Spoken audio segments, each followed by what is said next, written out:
Bonjour à tous et bienvenue pour ce troisième webinaire à solutions. On va juste attendre que notre invité arrive parmi nous, parce qu'aujourd'hui, nous accueillons Étienne Fomel, qui va nous parler un petit peu de son club USPL. Et on va pouvoir aussi vous mettre la page de présentation. Comment ça va, Ronan, aujourd'hui, après cette matinée de visio? Très bien, Mathieu. Et cette semaine très chargée de rendez-vous. Exactement. Donc aujourd'hui, qu'est-ce que ça va être notre sujet? Un sujet que tu connais plutôt bien, Ronan? Effectivement, un sujet qui me tient à cœur, comment fidéliser ses partenaires quand on est un club amateur. Donc vous allez voir, on va tout doucement intégrer Étienne Fomel, qui est le chargé de développement de l'USPL. Et Étienne est arrivé. Bonjour. Bonjour, tu m'entends bien, ça va? Ça va et vous? Super. Très bien. Bienvenue parmi nous. Il a encore plus de soleil que nous, comme d'habitude. Ouais, toujours. Grand ciel bleu. Donc, on présentait juste le sujet du jour, qui est donc comment fidéliser finalement ses partenaires.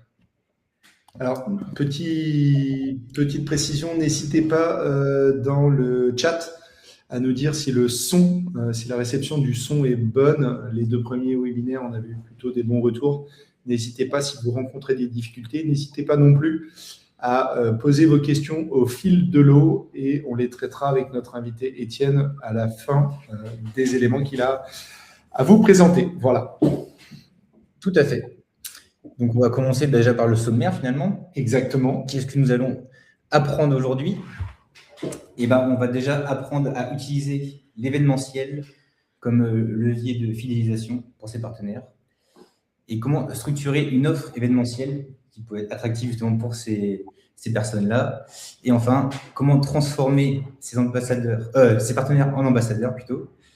Et bien sûr, le retour très concret d'Étienne. Mais avant toute chose, est-ce qu'on pourrait peut-être se présenter? T'en penses quoi, Ronan? Honneur à la jeunesse. Vas-y, Mathieu.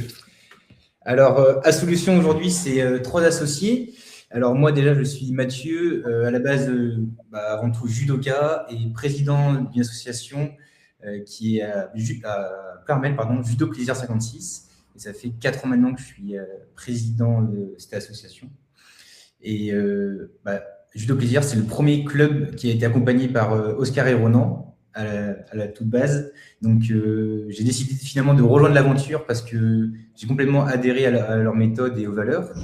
Et donc, aujourd'hui, on duplique un petit peu cette méthode, mais toujours en s'adaptant à l'interlocuteur et aux assos, dans toute la Bretagne tout d'abord, parce qu'on intervient du coup en formation présentielle aujourd'hui. Et j'ai rencontré Ronan ici présent, sur les tatamis à la base, parce qu'il est rugbyman aujourd'hui, mais ancien judoka.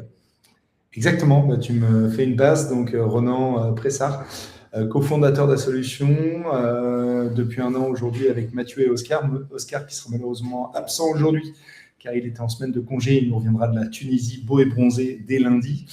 Partie que vous ne voyez pas, Svetlana sur le bureau qui est juste de l'autre côté, qui fait la partie réalisation du webinaire et qui gère et qui modère notamment la partie chat.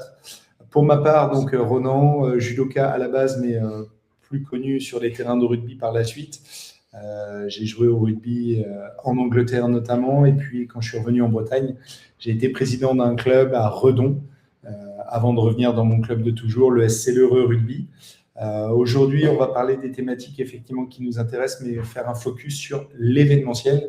Et on va faire une passe ce coup-ci à Étienne pour qu'il se présente. Donc, Svetlana, qui est juste derrière, qui gère un petit peu les backstage.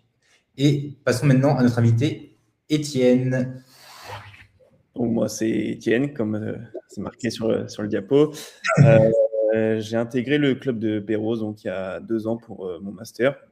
Et auparavant, donc, j'ai été 1 an en alternance dans un plus petit club, Ploubert, c'est une petite commune pas très très loin de Perros.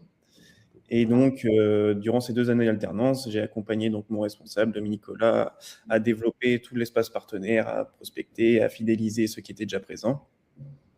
Et depuis septembre donc, 2025, j'ai été embauché à temps plein pour continuer en fait toute la partie partenariat, communication et événementiel au sein du club de Pérouse, l'OANEC.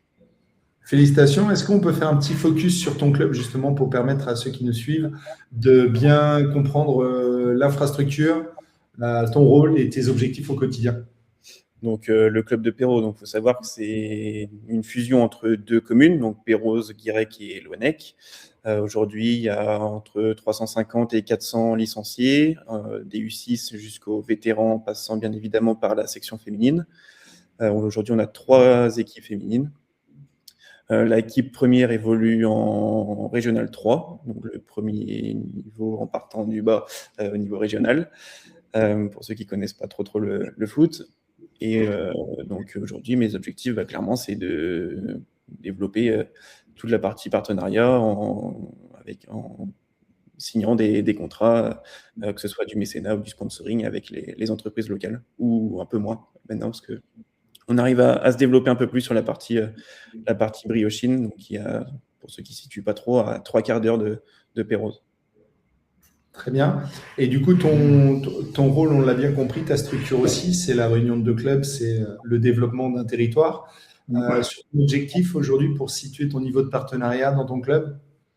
Donc aujourd'hui, on a un club partenaire qui compte une centaine d'entreprises. Donc ça représente à peu près 130 dirigeants, donc qui commencent à être connus dans un peu tout le Trégor. Tout le monde voit un peu l'activité qu'on a sur la partie événementielle et toutes les belles manifestations qu'on arrive à organiser. Et mon objectif, c'est d'aller le plus haut possible sans justement mettre trop en concurrence certains partenaires. C'est vraiment aussi ce qu'on veut, que ce soit du gagnant-gagnant et pas justement signer des partenaires pour signer des partenaires. C'est pas ça le but. On n'a pas un chiffre exact limite, mais le but, c'est d'en avoir un maximum aujourd'hui pour garantir la pérennité du club. Très bien. Très clair. Merci Étienne. Bon, on va enchaîner sur Étienne toujours et sur le vrai problème qu'on rencontre. Exactement. Juste avant de te lancer, Étienne, effectivement, on a pris un peu de recul avant de préparer ce webinaire et en écrivant le déroulement de notre fil conducteur, on a essayé de lister pour vous les erreurs et les difficultés qu'on peut rencontrer qui font qu'on ne signe pas un partenaire. Donc, généralement, on a tendance à dire, tiens, on signe, mais on ne sait pas quoi offrir. Et ça, c'est vraiment celle qu'on va mettre le plus en avant parce que pour beaucoup de clubs qu'on démarre dans la formation ou dans la formation coaching, on se rend compte que finalement, ils n'ont pas l'état des lieux précis de ce qu'ils ont à mettre en contrepartie de la signature avec un partenariat. Je dirais même que bien souvent, le club a tendance à se sous-estimer. Je vais réutiliser une expression que Mathieu prend souvent. Ils ont l'impression de mendier de l'argent, soit sous forme mécénat sponsoring, mais ils ne prennent pas conscience de toutes les ressources dont ils disposent, de tout ce qu'ils ont à mettre en avant. Et finalement, en allant des adhérents par les infrastructures, en passant même par la data, il y a énormément de choses à mettre en lumière et qui sont finalement assez simples quand on fait une analyse précise de sa structure. Après, il y a un deuxième point qui est effectivement celui qui généralement peut perdre les clubs quand il y a des beaux lancements, c'est que le partenaire ne se sent pas impliqué. Et on va voir tout au long de la présentation qu'on va faire tout à l'heure, notamment avec Étienne sur la partie événementielle, que l'implication du partenaire elle est déterminante dans la réussite d'une relation durable. Et la relation justement s'étiole d'une année sur l'autre. Effectivement, le partenaire il a été signé par un bénévole, par un salarié, par une personne de l'environnement du club. Et puis, il n'y a pas de continuité. Et finalement, l'année qui suit, on rencontre des difficultés à retourner, serrer une main, signer un chèque et rentrer un partenariat avec une prestation en face. Donc ça, c'est effectivement des partenariats qui ne se renouvellent pas et des difficultés qui sont souvent les mêmes finalement. C'est ça. L'erreur souvent, c'est de se dire on a signé, on a tiré une poignée de main, tout est bon, on a le partenaire et derrière, il ne se passe pas grand-chose finalement. On fait ce qu'il a demandé si c'est de la contrepartie communication et derrière, c'est tout, quoi. Et ils ne sont pas vraiment investis, engagés. Ils ne sont pas impliqués durablement. C'est exactement ça. Impliqués, c'est ça. Surtout dans le contexte aujourd'hui dans lequel on évolue, le contexte économique, le contexte géopolitique. Les entreprises ont plutôt tendance à revoir un peu leur budget actuellement. Et donc, si elles n'ont pas de retour réel ou même un événement en contrepartie, c'est bien d'afficher sa pub sur un des supports au sein du club. Mais par contre, si ça ne bouge pas, on sait très bien que le partenaire a beaucoup de mal à renouveler l'année suivante, quoi.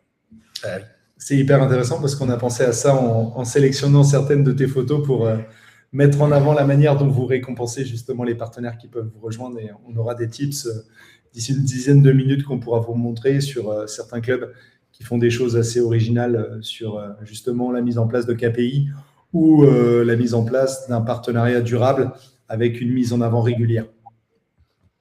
Carrément. Et du coup, pour répondre un petit peu à ce problème, ça va être un peu un changement d'état d'esprit à avoir. C'est vraiment qu'un partenaire fidèle, c'est pas un partenaire satisfait dès le départ finalement. Il vous connaît peut-être pas beaucoup et il va peut-être se demander qu'est-ce qui va se passer ensuite.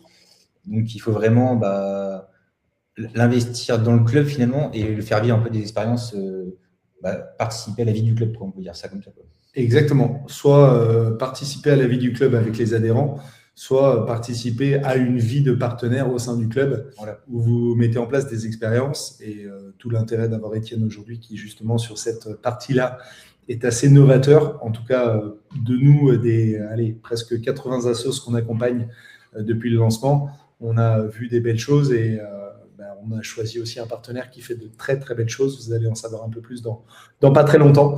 Mais effectivement, c'est de vivre des expériences assez hors du commun. Et on espère de ce côté-là vous donner des bonnes idées pour que le partenariat soit durable et périn.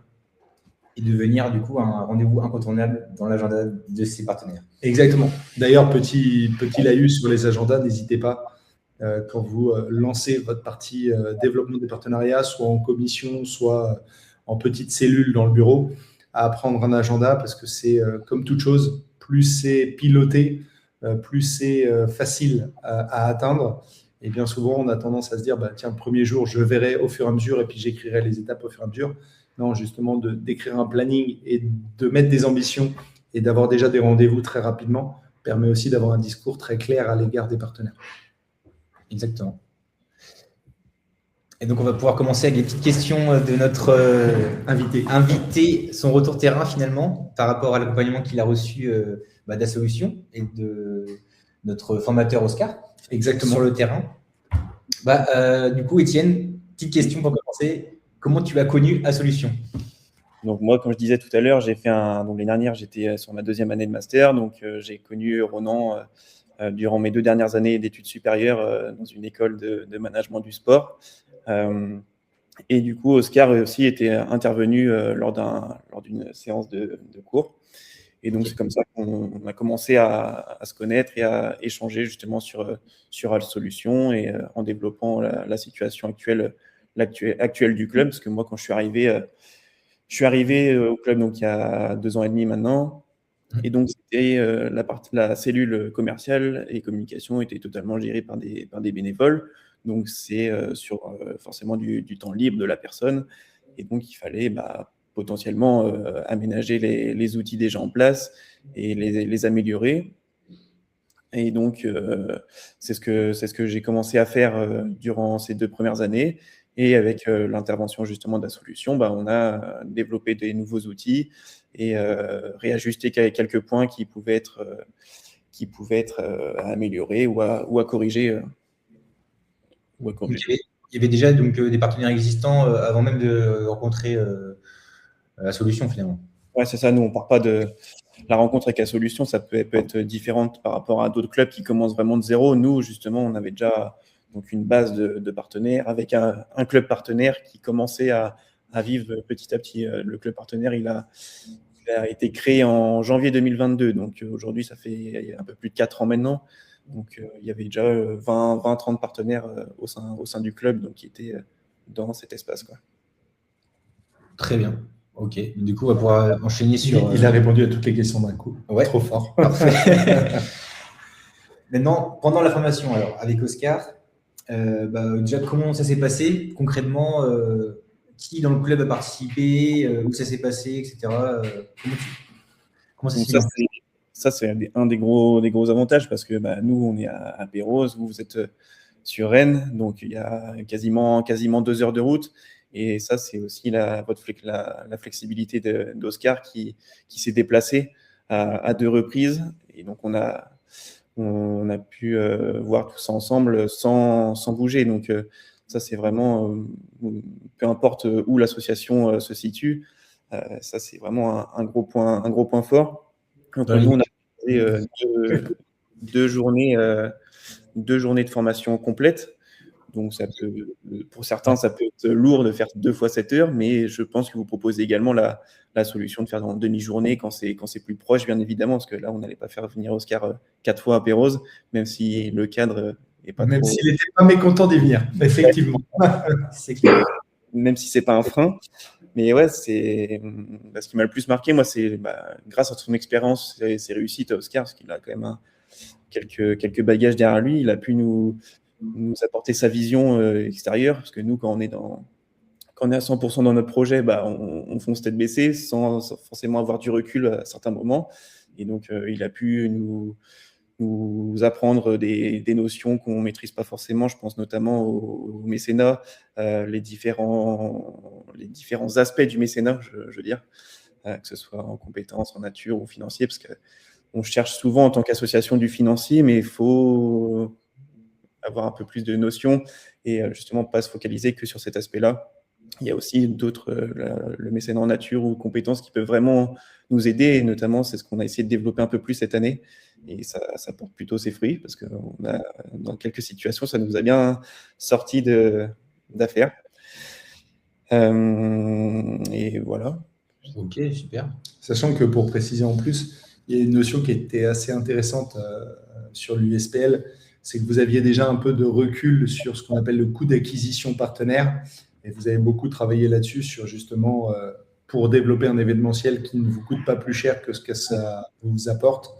Vous avez aussi beaucoup travaillé là-dessus. Petite précision, parce que c'est vrai que tous les clubs qui nous écoutent ou qui vont nous écouter ne sont pas dans cette même configuration, mais il y a vraiment dans des clubs où c'est déjà mis en place des notions à prendre en compte, c'est ce que ça coûte déjà et ce qu'on peut améliorer via le mécénat, notamment de compétences, ce qu'on peut limiter comme dépenses pour le club. C'est une très belle rentrée d'argent, tu as raison aussi Étienne, de ne pas en dépenser. Après, les éléments clés qu'on a identifiés qu'Oscar, je me suis mis quelques notes, mais donc on a rebâti un peu la présentation des offres, parce que nous, on fonctionne en catalogue, c'est-à-dire qu'on n'a pas des packs prédéfinis à 500 €, 1500, 3000 et plus. Nous, on préfère laisser le choix à notre partenaire quand il se situe dans une fourchette intermédiaire. Donc, on a revu ça ensemble, comment on peut mieux amener la chose aux entreprises. Donc, on a retravaillé notre grille tarifaire quand on envoie pareil à nos partenaires. On a validé les objectifs commerciaux, parce que ça aussi, c'est important quand vous avez une cellule commerciale de motiver, pas forcément par du financier, c'est si l'association n'a pas les moyens, mais ça peut être des services rendus ou ça peut être autre chose que du financier, mais c'est important quand même d'avoir des objectifs pour avoir déjà être motivé, mais aussi avoir une avancée tout au long de l'année. Voilà. On a retravaillé un peu l'organisation, parce que du coup, on était sur la formation, on était 3. Donc, il y avait mon responsable qui est bénévole, moi-même, et du coup, on a intégré également un alternant cette année. Donc, je suis tuteur de Gwénolé, et donc c'était pour comment gérer aussi un peu un élève, mais un alternant. Ouais. Et donc, c'était ça, gérer les semaines moi, ma semaine, et aussi la sienne, et aussi avoir un suivi de ses objectifs également à lui. Comme je disais tout à l'heure, on a identifié la différence entre sponsoring, mécénat, et les contreparties possibles de redonner quand c'est du mécénat.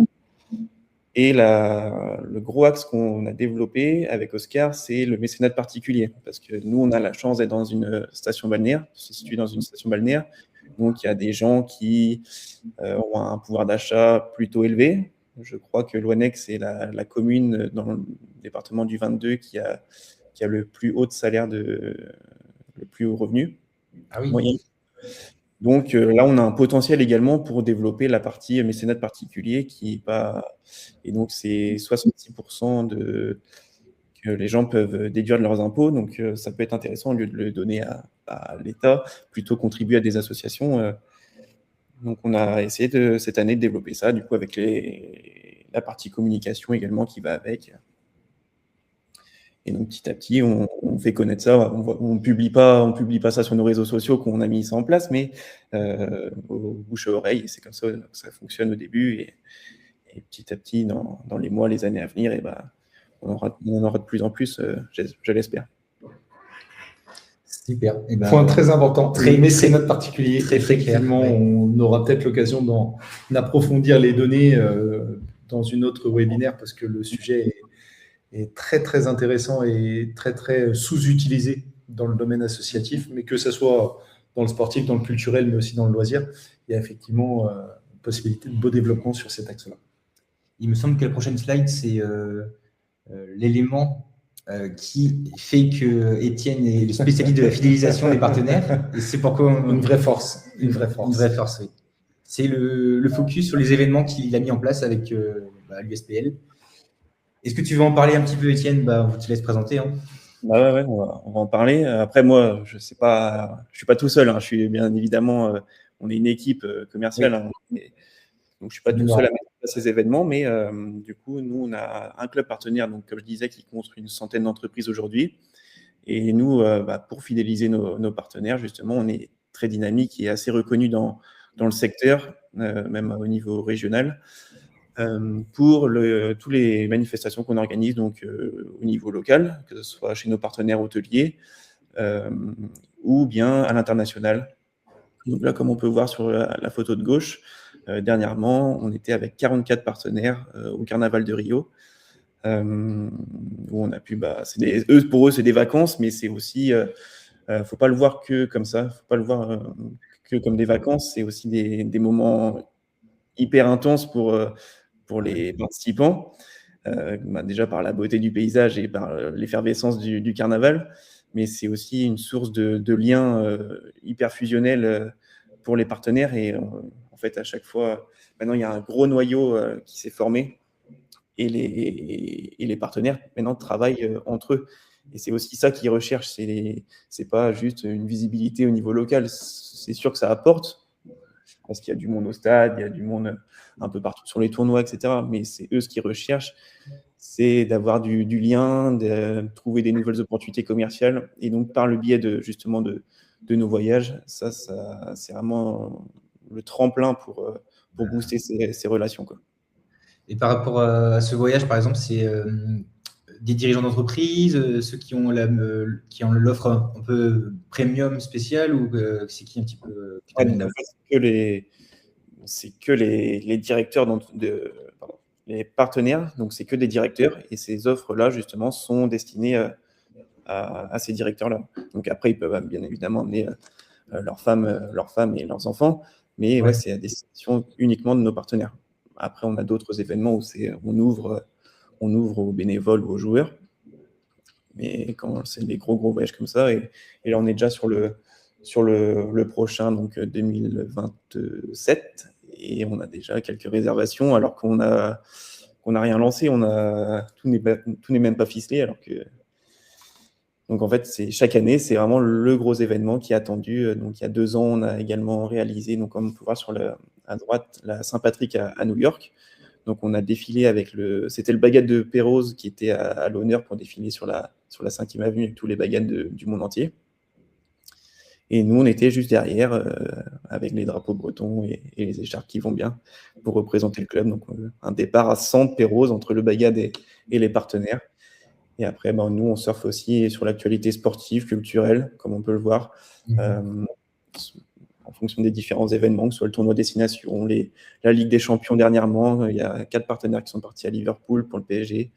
Les Grands Prix de Formule 1 de Barcelone. Là, cette année, en juin, il y aura le Grand Prix de Monaco qu'on propose, la Route du Rhum, les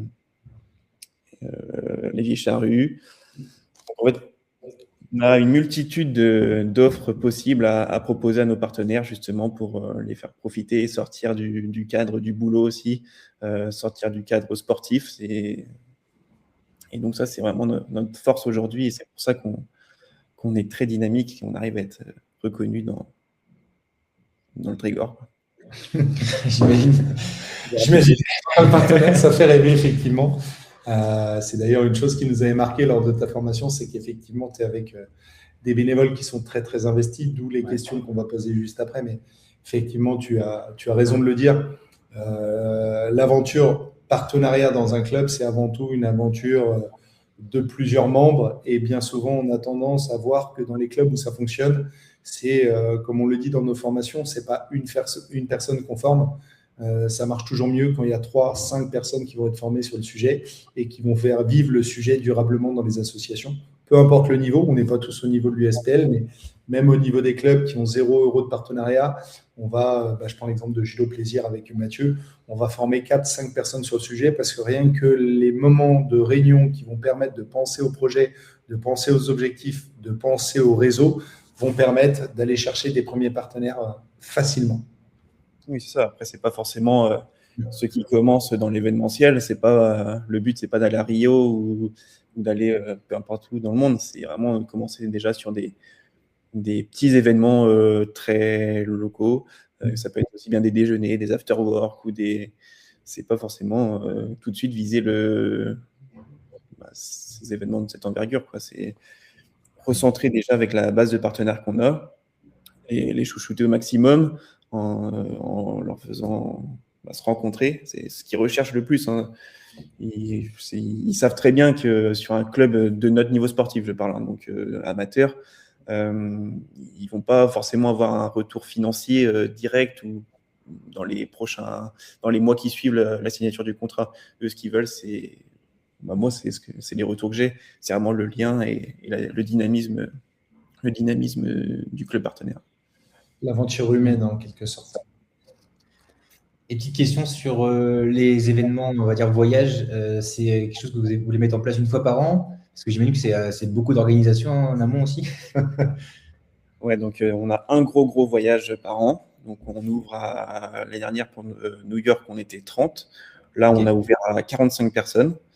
Et donc pour le voyage de l'année prochaine, ça sera à peu près pareil, 45, 50 grand max, parce qu'après, vous vous doutez bien qu'au niveau administratif, même si on délègue ça après à des agences de voyage, c'est assez lourd. Donc après, le but, c'est que aussi chacun puisse échanger avec chacun. Parce qu'on part en général entre 7 et 9 jours. Donc, s'il y a 100 personnes, tu ne peux pas parler à tout le monde non plus. Donc, ça perd son intérêt de nouer des liens solides. Et donc, on organise un gros voyage par an. Et après, sur différentes manifestations durant l'année, on propose à ceux qui veulent. Et là, il y a en général 3, 4, 5, des fois 10, 15, selon les événements, personnes qui assistent. Et toi, tu pars avec eux ou c'est qui tu fais tous les événements, toi, Étienne? Non, moi je fais pas tous les événements. J'ai eu la chance, justement, comme on disait tout à l'heure avec Oscar, on a mis en place des objectifs commerciaux. Moi, j'ai eu la chance d'avoir un responsable qui était avant lui-même responsable commercial dans une grosse entreprise. Et donc, en fait, il a toujours eu la culture de mettre un peu une carotte, si je peux me permettre, à ses commerciaux. Et de les motiver comme ça. Et oui, donc j'ai eu la chance de partir et à New York et au Brésil récemment pour accompagner également les partenaires. Ce n'est pas que du loisir, c'est aussi des affaires. Exactement. Super intéressant. Bravo pour tout ça déjà. Bravo pour les idées. Vous êtes assez fantastique là-dessus et c'est bien, ça donne des beaux exemples. Exactement. On va enchaîner sur toujours ces événements-là. Tu fais un petit récap. Alors pour prendre le lien et pour respecter le timing, effectivement, ce qu'on vous disait, Étienne l'a fait vivre avec sa passion habituelle, mais vraiment dans l'événementiel au service de la partie partenariat, que ce soit sur du mécénat ou du sponsoring, il faut que l'expérience soit concrète, encore plus que mémorable. On le voit avec les voyages que vous a donné Étienne, pour exemple. Mais je sais aussi qu'ils ont un gros maillage sur le territoire avec la participation à des événements plus locaux. Et c'est pareil, dans l'événementiel, ils essayent d'intégrer tout le club très souvent à devenir ambassadeurs de ces expériences avec les partenaires. Donc ça, c'est vraiment un levier à ne pas sous-estimer. Après, il y a un moment effectivement de visibilité qui va être valorisant pour le chef d'entreprise et pour son entreprise, puisqu'il va pouvoir rediffuser cette image au sein de son entreprise ou de son environnement professionnel afin d'être votre nouvel ambassadeur. Donc, Étienne, il gagne 45 nouveaux ambassadeurs à chaque voyage. Donc, c'est encore plus simple de faire un levier utile pour le business et pour le commerce. Et enfin, c'est un levier de renouvellement naturel et facile pour repasser ce qu'on disait sur la problématique d'avoir des contrats qui sont durs à repasser. Là, l'avantage, c'est que les contrats se repassent beaucoup plus facilement quand on y amène. J'avais un exemple, par exemple, que je donnais à Mathieu ce matin en préparation du webinaire. C'est que je sais qu'aujourd'hui, de plus en plus de chargés de partenariat sur, par exemple, des tournois d'entreprise qui vont être faits dans les clubs. Quand vous avez un photomaton ou des photographes sur le site, n'hésitez pas, vous faites des photos de chacune des équipes, de chacune des entreprises. L'année d'après, c'est le moment de prendre la photo, de l'encadrer dans un petit cadre qui coûte 1, 2, 3 euros chez Action et de venir le donner aux partenaires en même temps que la signature du contrat de l'année qui suit, donne un moment exclusif et donne un moment de partage et fait autre chose qu'une simple relation mécène, association ou sponsor, association. Là, j'imagine que dans le cas d'Étienne, il y a des bien meilleurs souvenirs à ramener quand il vient l'année d'après, après un tel voyage. J'imagine, c'est clair. D'ailleurs, qu'est-ce que tu leur fais à tes partenaires quand tu repasses le contrat l'année d'après? Qu'est-ce que je leur fais, c'est-à-dire?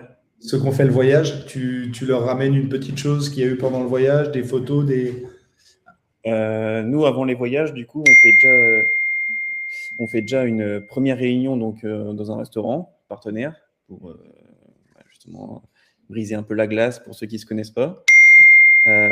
Après, on fait le voyage et on refait un autre événement tous ensemble pour clôturer, fermer la boucle. Oui, et même bien au-dessus de ce que j'annonçais. C'est très bien. Ok, super. Et on va enchaîner encore, tu vois, des petites questions par rapport à ta situation actuelle aujourd'hui, après la formation finalement. Et quels événements tu as pu mettre en place ou envisager depuis tu parlais déjà d'un prochain voyage déjà pour l'année prochaine, en 2027. Ouais. Et tu as peut-être d'autres événements peut-être qui vont arriver plus prochainement. Ouais, c'est ça. Donc là, on arrive déjà en 2027, nous, sur les événements. Ok. Donc là, prochainement, on va essayer entre 30 et 45 partenaires pour faire une initiation golf. On a la chance d'avoir un golf pas très loin de chez nous. Ah oui. Et donc après, clôturer en fait la saison sportive parce que ce sera le 6 juin. Et donc après, on finit l'événement par un barbecue. On espère qu'il fera beau. Ensuite, en septembre prochain, on fera une visite d'entreprise chez un de nos partenaires. Donc, je vais prochainement signer. Ça sera un nouveau partenaire qui va intégrer justement pour direct avoir un événement qui a du sens aussi pour lui. On va visiter tout son élevage. Donc, vous connaissez sûrement également la marque. C'est un élevage de poules. J'ai plus le mot pour ça, mais c'est l'élevage de poules et des œufs surtout. D'accord. Après, en novembre, on fait une grosse soirée partenaire dans un de nos établissements hôteliers. Là, pareil, en novembre. En janvier, on fera un autre événement, donc c'est les vœux. Tous les ans, depuis avant que je sois né, je pense, il y a les vœux de l'USPL au casino de Pérouse. Ce qui fait aussi notre force, c'est qu'on est dans une station balnéaire, donc on a des superbes établissements pour nous accueillir et proposer. Ça fait aussi rêver je sais que dans toutes les associations, dans les campagnes, n'ont pas forcément l'opportunité également de proposer des événements de ce type-là. Parce que moi aussi, auparavant, j'étais dans une association plus reculée, plutôt en campagne. Donc là, c'est pas du tout comparable, mais par contre, à leur échelle, on peut aussi faire des belles choses.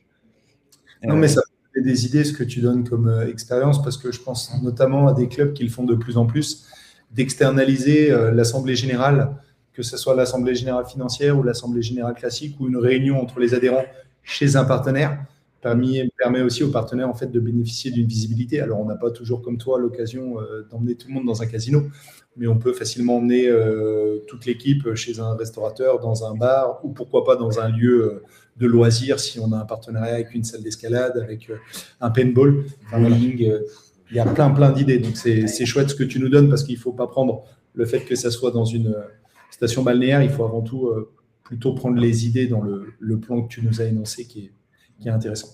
Et pour respecter le timing, on va passer sur notre dernière slide du coup. Yes. Ah oui, on était obligé. Avant de finir, il faut quand même qu'on fasse une petite aparté sur la communication qui est sur LinkedIn, Instagram, j'ai pas mis, mais Facebook aussi, j'imagine, sur la communication d'Étienne et du club par rapport dès qu'il signe un partenaire, finalement, il communique directement là-dessus. Et du coup, ça m'arrive à peu près toutes les semaines où j'ai un super post sur LinkedIn d'un nouveau partenaire qui est rentré dans la famille USPL. Et je trouvais ça très sympa en tout cas, et une bonne idée à prendre en tout cas. Mettre la belle écharpe devant l'enseigne et avec tous les bons contacts dans le poste, c'est très valorisant, je pense, pour le partenaire. Donc, chaque mardi ou chaque jeudi, ou des fois les deux, quand on a beaucoup de partenaires à annoncer, on fait une publication. Donc ça, nous, on s'engage auprès de notre partenaire à bénéficier de notre communauté. Donc on a aujourd'hui Facebook, on a le plus gros nombre d'abonnés, Instagram et LinkedIn. Donc aujourd'hui, on a un peu plus de 7000 abonnés. Donc c'est déjà une première approche, même si tout le monde, je sais, n'utilise pas les réseaux sociaux, une première approche pour mettre en valeur le partenaire, son activité, ses réseaux sociaux, site internet, numéro de téléphone, etc.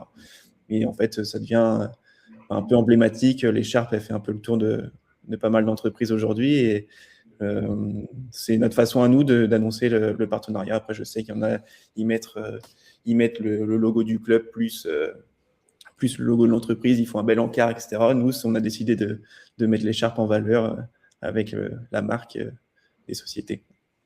Et tu as raison de varier les approches, mais il y a une chose qui est dans ce que disait Mathieu qui est vraiment vraie, c'est que vous avez réussi à tenir dans la durée. Et parfois, on a tendance sur les réseaux sociaux à se dire, tiens, ma première, ma deuxième, ma troisième publication n'a pas trouvé sa cible ou j'ai pas fait autant de vues que je l'aurais voulu. Il y a une importance, c'est la récurrence et de toujours adopter et de garder la même ligne de conduite. Alors, le fait d'avoir une écharpe et de garder cette écharpe au fil du temps, c'est bien. Mais effectivement, il faut chacun trouver sa voie. Si vous êtes un club de rugby, je sais que c'est plutôt les maillots ou les fanions. Si vous êtes un club de vélo, ça peut être le vélo ou le véhicule qui suit les vélos en course. Si c'est un golf, il y a le sac de golf, les clubs de golf. Enfin, il y a plein de choses. Le tout, c'est de trouver sa voie et de se garder dans le temps, de toujours utiliser la même méthode. Complètement d'accord avec toi. Enchaînons sur les bons tips de Étienne. Tes conseils. Les petits conseils, oui. Du coup, moi, je dirais, en premier conseil, c'est vraiment de faire appel à la solution. Merci. Non, mais c'est vrai, c'est pour structurer vraiment la démarche. C'est pas aller en porte-à-porte, oui, c'est sûr, ça va, au bout d'un moment, ça va finir par payer, mais avoir des supports qui ressemblent à des supports professionnels, parce que tout est améliorable et ça ne sera pas parfait.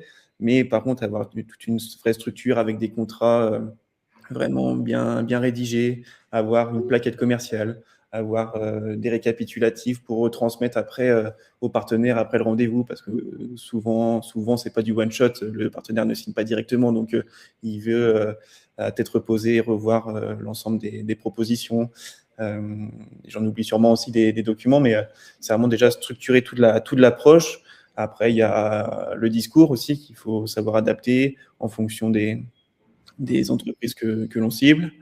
Je dirais aussi bien s'informer avant de faire du porte-à-porte sauvage. Enchaîner les portes pour enchaîner les portes, pour moi, ça n'a pas trop de sens. Faut mieux se renseigner, que ce soit dans la presse. Maintenant, en plus, il y a Internet, donc moi, je sais que moi-même, je lis pas le journal en papier, mais par contre, sur la presse digitale, là, j'arrive à suivre les actualités, les réseaux sociaux, forcément. s'informer aussi au niveau tout ce qui se passe à la télé, tout ce qu'on peut voir aujourd'hui au niveau économique, au niveau écologique, au niveau géopolitique. Et en deuxième conseil, je dirais, pour moi, je pense que c'est vraiment un atout, c'est créer un club partenaire où justement le club partenaire, pour nous, hein, c'est vraiment un gage de relations solides entre les partenaires. Commencer déjà avec 5, 6, 7, 8, 9, 10, faire 1 ou 2 événements par an. Et après, en fait, ces partenaires vont en parler. Et comme on disait tout à l'heure, ça devient des ambassadeurs. Et aujourd'hui, nous, quand on part en voyage, c'est 45 personnes qui en parlent à leur propre réseau. Et donc, pour rebondir sur ça, on a mis aussi, je ne l'ai pas dit tout à l'heure, mais ça peut être une piste pour les associations de mettre en place une offre parrainage. Donc, pour ceux qui parrainent un filleul, les récompenser, justement, c'est en jouant avec les réseaux des bénévoles, en jouant avec les réseaux de la cellule commerciale, en jouant avec les réseaux des partenaires existants. Et c'est comme ça qu'on tisse plus facilement des liens, et l'approche sera beaucoup plus simple pour la signature du contrat, quoi.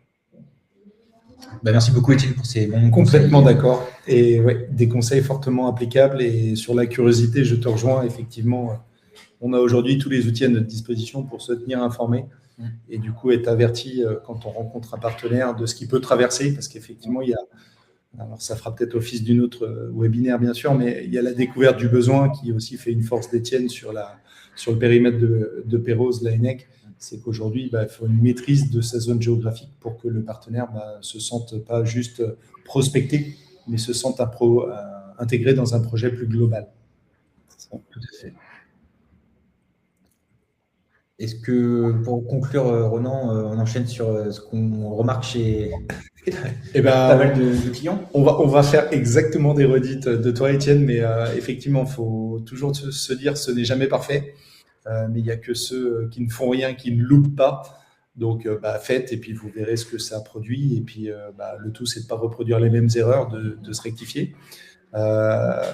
Pensez aussi et je pense que Étienne vous l'a bien fait vivre, à la partie faire vivre des moments, créer des moments exclusifs, des moments privilégiés et savoir les faire perdurer, parce qu'on voit que la planification d'Étienne et de l'USPL est déjà bien faite, et quand déjà dans un club on parle à janvier 2027 voire à février 2027, on est plutôt serein quant au déroulement du partenariat dans ce club.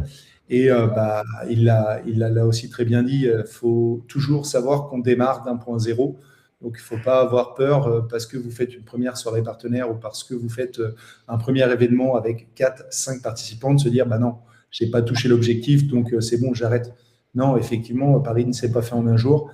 Et pour être à 45 aujourd'hui, il a un jour été à 3, 4, peut-être plus, avec d'ailleurs Dominique, dont on a brièvement parlé tout à l'heure. Mais des partenariats, ça se cultive, ça se fait grandir. Et puis, c'est comme une plante avec les végétaux, ça s'arrose, ça s'entretient. Et puis, il y a des fois où on fait des très bonnes choses, des fois des moins bonnes choses. Mais c'est quelque chose qui s'anime à moyen terme au moins. Exactement. Et comme il l'a dit parfaitement, ça crée une communauté autour du club carrément. Exactement. Alors, est-ce qu'on a des petites questions? Est-ce qu'on a le temps d'y répondre? Alors, je crois d'abord qu'on doit libérer et remercier Étienne, parce qu'il a une contrainte avec un rendez-vous juste après avec un partenaire. Il m'en a parlé cette semaine, parce que je l'ai de temps en temps au téléphone. Donc, Étienne, je pense que tu vas devoir partir sans doute. Oui, je ne vais pas tarder. Je te remercie profondément d'être rendu disponible. J'espère que ça a été, que j'ai répondu à toutes vos questions. Tu l'as fait avec le cœur, donc c'est l'essentiel, et c'est très bien parce que du coup, on retrouve beaucoup de bénévoles comme toi ou de salariés qui bossent avec le monde du bénévolat, qui se posent les mêmes questions, et je pense que tu as répondu à pas mal de sujets. Et puis, si on a des questions qui te sont attribuées, je te les ferai passer, bien sûr, dans l'après-midi. Super. Merci beaucoup, Étienne, aussi, également. C'était très sympa. Bon week-end. À toi aussi. Très bon week-end sous le soleil. Salut. Salut.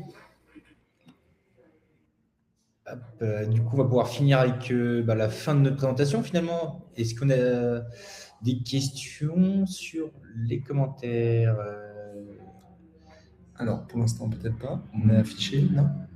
Non, je crois que tout est là. On n'a pas de questions. Bah, écoutez, pour l'instant, peut-être aussi était-on un dernier jour de vacances. Donc peut-être que les clubs vont regarder le replay plus tôt. Sachez en tout cas que nous, comme d'habitude, notre site internet est ouvert et puis n'hésitez pas à remplir un formulaire ou à venir sur nos réseaux pour poser toute éventuelle question. Nos téléphones sont aussi ouverts. On est amené à ne pas prendre de vacances fréquemment et il y a toujours un de nous trois qui est disponible, voire même un de nous quatre avec Svetlana derrière sur la partie chat qui s'occupe de vos questions. Vous avez la possibilité de nous joindre par mail, de flasher le QR code. Et n'hésitez vraiment pas, il n'y a pas de questions bêtes. Enfin, on échange aujourd'hui avec 4-5 clubs par jour et on s'aperçoit parfois que les questions les plus simples ne trouvent pas de réponse et que ça paralyse le développement de vos associations. Et que voilà, ce n'est pas parce qu'on répond à vos questions, qu'on mène un échange avec vous, que ça doit forcément déboucher sur une formation. C'est avant tout de vous faire avancer individuellement qui nous intéresse. Et donc, peut-être, si grand bien nous fasse et qu'on répond bien à vos questions, ça débouchera sur une formation. Mais sinon, n'hésitez pas, on est vraiment disponible. Et si vous êtes intéressé, on a un prochain événement qui sera en live sur LinkedIn, totalement gratuit encore, sur le sujet, ici, il me semble, de la prospection. Effectivement, fin mai, on a choisi aussi, comme je le dis à beaucoup de clubs qu'on forme actuellement, on est vraiment dans la pleine période du partenariat, contrairement à la saison sportive. Les partenariats en avril, mai, juin et en septembre, octobre, c'est vraiment la période où les entreprises clôturent leur bilan et où la plupart du temps, les particuliers payent leurs impôts. Donc, c'est souvent des moments où parler de mécénat, parler de sponsoring trouve tout son sens et qu'il est nécessaire que la prospection soit bonne à ces moments-là. Donc là, pour ceux qui se posent les questions de dois-je entreprendre un projet parce que le bureau va changer, parce que les projets vont changer ou parce que c'est pas la bonne période, parce que la saison sportive se termine. Non, justement, c'est la très très bonne période pour le faire puisqu'on est dans le créneau où tous les chefs d'entreprise vont être un peu plus disponibles et que les particuliers vont vouloir partir en vacances en mettant du mécénat en place s'ils ont les bonnes propositions. Et là, c'est là que votre club ou votre structure rentre en compte. Merci Ronan, en tout cas c'était un webinaire assez concret je trouve avec plein de bons exemples, plein de bons conseils, donc on se retrouve très bientôt. N'hésitez pas à nous faire des retours si vous avez besoin de plus d'éléments et puis on vous attend nombreux le 29 mai sur le même horaire pour le prochain webinaire sur la prospection en termes de partenariat. À bientôt. Est-ce qu'on est bon?